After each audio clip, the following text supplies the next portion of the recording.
Let's see this question. So the question is, the formation of the oxide ion O2 negative requires first an exothermic and then an endothermic step as shown below. यानी कि सबसे पहले अगर मैंने oxygen में से जो हमारा गैशियस एटम है उसमें से एक इलेक्ट्रॉन को ऐड कराया तो O नेगेटिव आयन बन गया मेरे पास। तो उसके लिए जो वैल्यू है वो क्या है, नेगेटिव है। ठीक है, यानी कि कुछ अमाउंट ऑफ एनर्जी जब मैंने इसने इलेक्ट्रॉन को एक्सेप्ट किया तो कुछ अमाउंट ऑफ एनर्जी इसने रिलीज की, इसलिए जो मेरा फर्स्ट रिएक्शन है वो क्या है, एक्सोथर्मिक है। ठीक है, अब O नेगेटिव में अगर मैं एक सेकेंड इलेक्ट्रॉन को एडिशन कराऊं तो मेरे पास क्या बनेगा, O2 नेगेटिव, क्योंकि मैंने यहाँ पे 2 इलेक्ट्रॉन का एडिशन करा दिया है। ठीक है, तो यहाँ पे जो डेल्टा H की वैल्यू है वो क्या है, पॉजिटिव है, यानी कि ये एक एंडोथर्मिक रिएक्शन है जिसमें मुझे एनर्जी देनी पड़ी, यानी कि हीट की फॉर्म में मैंने एनर्जी दी।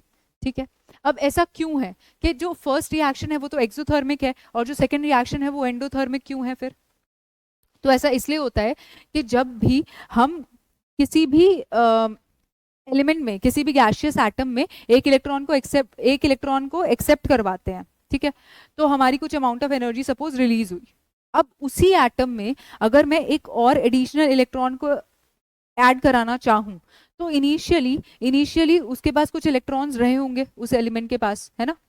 अच्छा, अब एक इलेक्ट्रॉन मैंने एक्सेप्ट करा लिया, जैसे तैसे उसने उसको अकोमोडेट कर लिया। ठीक है, पर ऑलरेडी पहले से इलेक्ट्रॉन्स थे, एक इलेक्ट्रॉन को और ऐड करा लिया, अब मैं एक सेकेंड इलेक्ट्रॉन को और ऐड कराना चाह रही हूँ।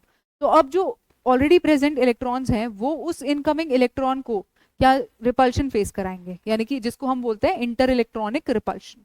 ठीक है, इस वजह से जब भी जो सेकेंड इलेक्ट्रॉन का एडिशन होता है वो बहुत ज्यादा डिफिकल्ट होता है, इसलिए हमें कुछ अमाउंट ऑफ एनर्जी अपनी तरफ से देनी पड़ती है, और हमेशा जो सेकेंड इलेक्ट्रॉन गेन एंथैल्पी होगी वो क्या होगी, वो पॉजिटिव होगी। तो second electron gain enthalpy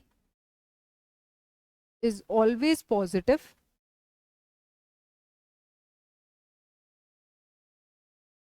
due to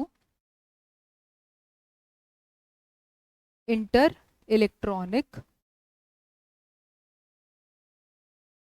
repulsion, यानी कि इलेक्ट्रॉन के बीच में क्या हो रहा है, रिपल्शन हो रहा है। ठीक है, तो अब यहाँ पे अगर हम देखें O negative ion will tend to resist the addition of another electron. ठीक है, अब हमने यहाँ पे O नेगेटिव आयन तो बना ही दिया, अब O नेगेटिव आयन में एक और इलेक्ट्रॉन का एडिशन करा रहे हैं, तो अब जो यहाँ पे O नेगेटिव आयन के अंदर जो इलेक्ट्रॉन्स प्रेजेंट हैं वो इस दूसरे इलेक्ट्रॉन का जो एडिशन है उसको क्या करेगा, रेजिस्ट करेगा, यानी कि उसको ऐड नहीं होने देगा। अब अगर मुझे फिर भी ऐड कराना है तो मुझे एनर्जी देनी पड़ेगी, जिसकी वजह से यहाँ पे जो डेल्टा H की वैल्यू होती है वो पॉजिटिव होती है, यानी कि ये रिएक्शन क्या होता है, एंडोथर्मिक होता है।